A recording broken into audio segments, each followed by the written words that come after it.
আমি মনে করেছি বাংলাদেশের 17 জন উপদেষ্টা সবাই বুঝি এয়ারপোর্টে গিয়ে জ্যাম করে ফেলবে এই বিশ্বসেরা কোরআনে হাফেজকে অভ্যর্থনা জানানোর জন্য। মনে মনে ভেবেছিলাম যেহেতু বৈষম্য দূর হয়েছে, যেহেতু কোটা প্রথা দূর হয়েছে, সেহেতু কোরআনের প্রতিও বৈষম্য দূর হবে ভেবেছিলাম। কোন উপদেষ্টা তো গেলই না।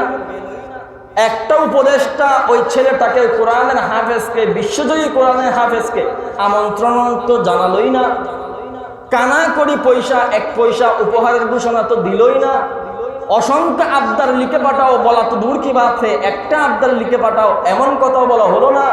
বুঝতে আর বাকি নাই, বাংলাদেশটা আমরা হায়ানের হাত থেকে উদ্ধার করে শিয়ালের হাতে দিয়েছি। বাংলাদেশের মেয়েরা হাফ প্যান্ট পরে পুরস্কার অর্জন করবে, বঙ্গভবনে তাকে মেহমান বানানো হবে, কোরআনের বিশ্বজয়ী হাফেজের উপরে বৈষম্য করা হবে। শুধুমাত্র কোরআনের হাফেজ হওয়ার কারণে তাকে একটাবার আমন্ত্রণ জানানো হবে না, কোন উপদেষ্টা তাকে রিসিভ করবে না। স্পষ্ট ঘোষণা দিচ্ছি, আলেমদের উপর থেকে বৈষম্য দূর করেন, না হয় নতুন করে শাপলা চত্বরে কায়েম করব। হাসিনারা যেমন বাগাইছি এই সরকারকে তেমন বাগাইয়ে ছাড়বো। চিল্লাবেন ঠিক না?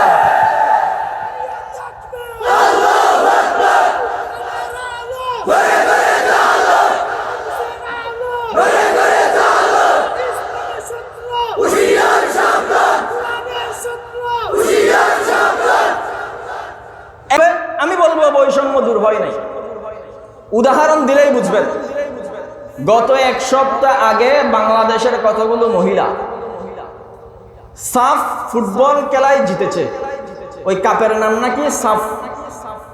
বাংলাদেশের কতগুলো মহিলা নেপালে গিয়ে কয়েকটা রাষ্ট্রকে হটিয়ে বাংলাদেশের অগ্নিকন্যারা একটা কাপ পেয়েছে, বিশ্বকাপ, নর্মাল ধরনের একটি কাপ।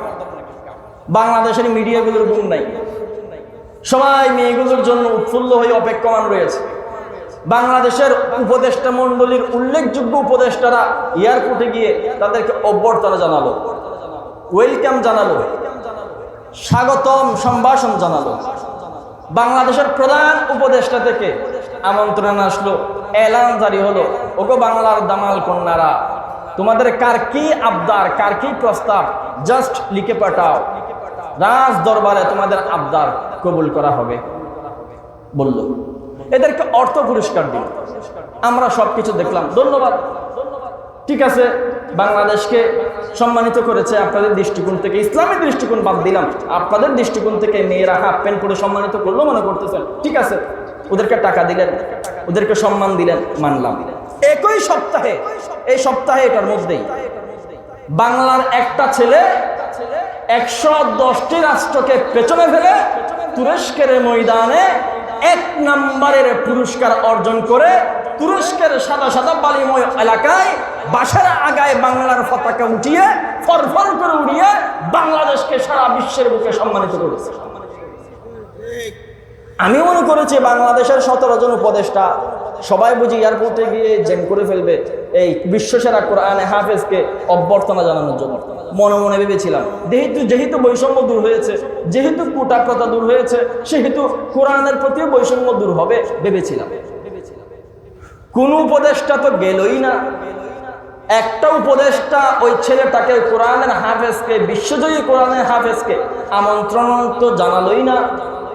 কানা করি পয়সা, 1 পয়সা উপহারের ঘোষণা তো দিলই না।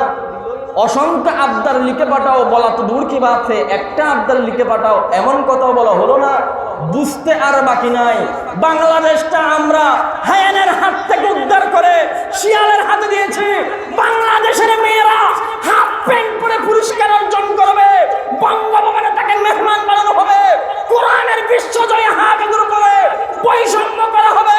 শুধুমাত্র কোরআনের হাফেজ হওয়ার কারণে তাকে একটাবার আমন্ত্রণ জানানো হবে না, কোন উপদেষ্টা তাকে রিসিভ করবে না। স্পষ্ট ঘোষণা দিচ্ছি, আলেমদের উপর থেকে বৈষম্য দূর করেন, না হয় নতুন করে শাপলা চত্বরে কায়েম করব। হাসিনারা যেমন বাগাইছি এই সরকারকে তেমন বাগাইয়ে ছাড়বো। চিল্লাবেন ঠিক না?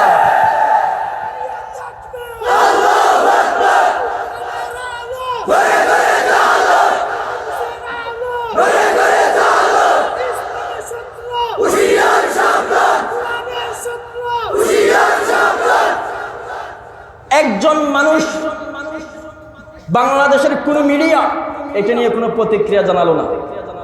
একটা মাত্র উপদেষ্টা এই কোরআনের সোনালী যুগের সোনালী সন্তানটাকে আমন্ত্রণ জানালো না। স্পষ্টতর এটা বৈষম্য।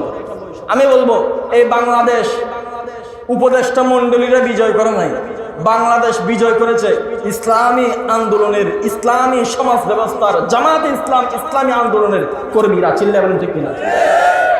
আচ্ছা, আপনাদের কাছে আমি জিজ্ঞাসা করি, এই বাংলাদেশ গঠনে শাইখুল ইসলাম আল্লামা আহমদ শফি রহমতুল্লাহি অবদান আছে না নাই?